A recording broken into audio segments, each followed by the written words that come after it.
భగవద్గీత మొదటి అధ్యాయం.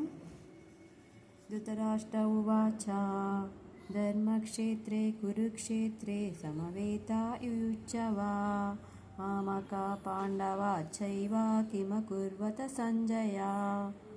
ధృతరాష్ట్ర ఉవాచ అంటే ధృతరాష్ట్రుడు మహారాజు పలికెను. ధర్మక్షేత్రే తీర్థస్థానంలో, కురుక్షేత్రే కురుక్షేత్రం అనే పేరు కలిగిన ప్రదేశంలో, సమవేత సమకూడి, యుయుత్సవ యుద్ధము చేయగోరి, మామక నా పక్షము వారు నా పుత్రులు, పాండవ పాండుతనయులు, చ మరియు ఏవా నిక్కముగా ఆ ఏమి అపర్వత చేశారు, సంజయ ఓ సంజయ.